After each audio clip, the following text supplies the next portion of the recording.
Assalamualaikum warahmatullahi wabarakatuh. Pada video kali ini saya akan membahas tentang penyimpanan data.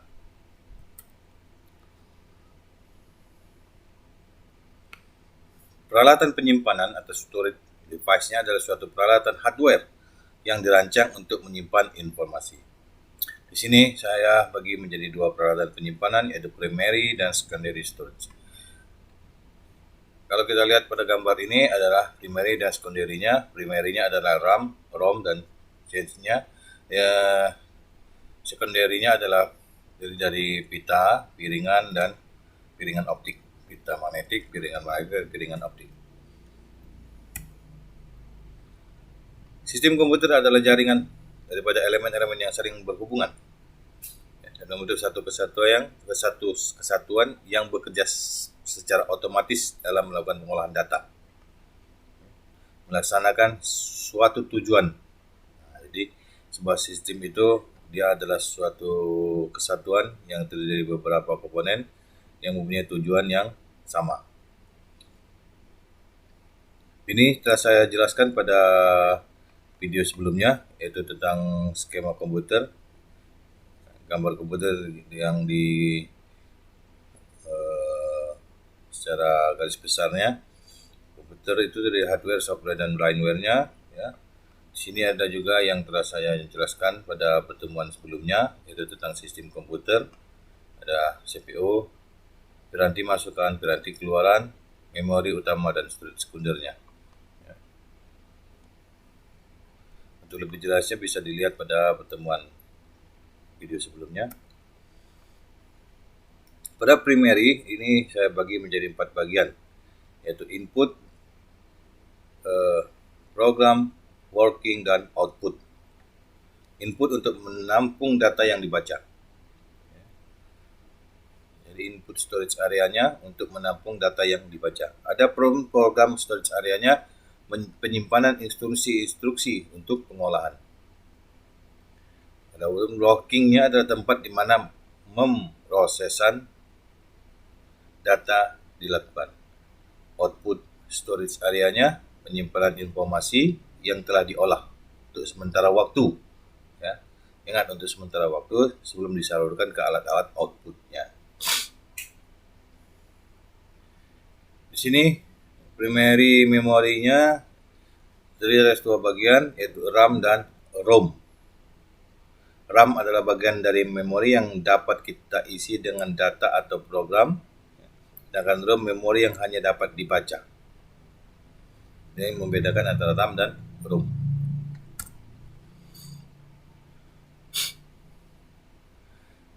Primary storage-nya biasa disebut memori utama atau memori internal. Ya. Fungsi utamanya adalah untuk menyimpan data yang berasal dari piranti masukan sampai data dikirim ke ALU. Arithmetic logic unitnya untuk diproses. Fungsinya yang kedua adalah menyimpan data hasil pemrosesan ALU tadi sebelum dikirim ke piranti keluarannya. Fungsi yang ketiga adalah menampung program atau instruksi yang berasal dari piranti masukan atau dari piranti pengingat sekunder. Di sini contoh primary storage-nya adalah ROM dan RAM. Primary memory komputer terdiri atas dua bagian. Seperti yang sudah saya jelaskan tadi, itu terdiri dari antara ROM dan RAM. Random access memory dan read only memory. Sini sudah saya jelaskan di awal tadi. Bagian dari main memory yang dapat kita isi dengan data atau program, sedangkan ROM tadi adalah untuk membacanya.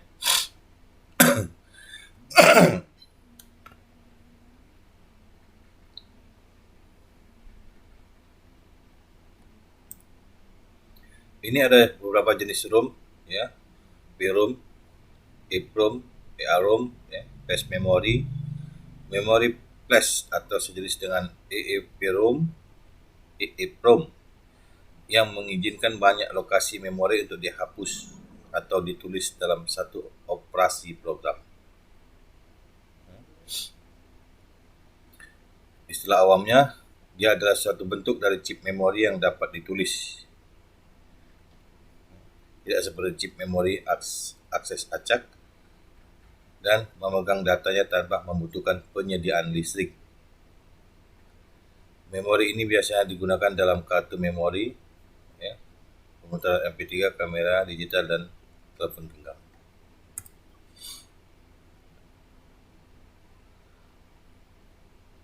RAM, ya, adalah sebuah tipe penyimpanan komputer yang isinya dapat diakses dalam urutan ajar.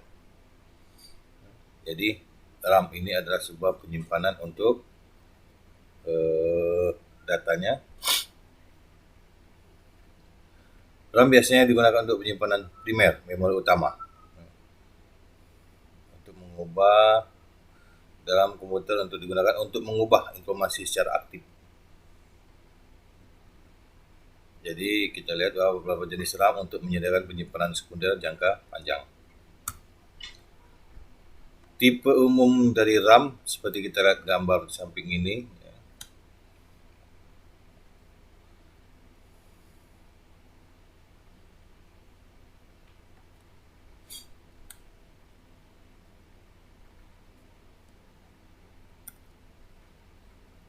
Ini tipe lain dari RAM.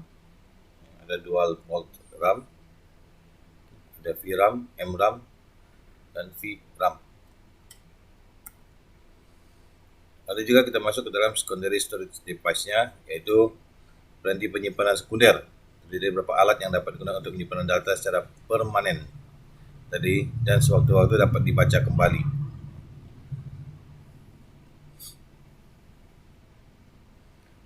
Di sini ada 3 bagian, yaitu piringan magnetik, pita magnetik, dan piringan optik. Biasa kita kenal dengan istilah penyimpanan dalam bentuk hard disk. Di gambar di sini, di situ ada piringan magnetiknya, pita magnetiknya, dan piringan optiknya. Ya. Ada juga kita lihat di sini piringan magnetiknya disk. Ada disk merupakan salah satu berarti yang tidak terpisahkan dalam sistem komputer masa kini. Ini adalah komponen penyusunannya, terdiri dari writernya dengan pembaca. Ya. Jadi kita lihat flash disk. Nah, di sini flash disk penyimpanan data. Ya. Flash disk digunakan pada saat ini masih banyak yang menggunakannya untuk menyimpan data pengganti dari hard disk. Jadi setelah data itu kita simpan dalam hard disk, secara langsung kita simpan dalam flash disk untuk backup datanya, ya.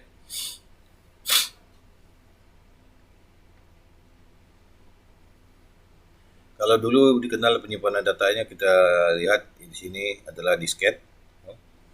Tetapi disket itu tidak lagi digunakan karena kapasitas penyimpanannya sangat kecil.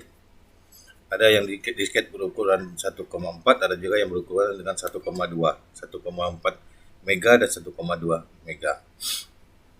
Jadi karena kapasitasnya kecil, maka disket ini tidak kita pakai lagi sampai saat ini. Ada juga mungkin yang untuk beberapa komputer masih menggunakan disket, ya, tapi untuk saat ini sudah sangat jarang sekali, karena selain menggunakan yang namanya disket, juga menyediakan tempat untuk membaca disket tersebut. Kalau flash disk, kita cukup menyediakan sebuah alat flash disk dan kita bisa colokkan ke dalam USB-nya. Oke, itu saja untuk pertemuan video ini. Terima kasih, sampai jumpa pada pertemuan video saya selanjutnya. Wassalamualaikum warahmatullahi wabarakatuh.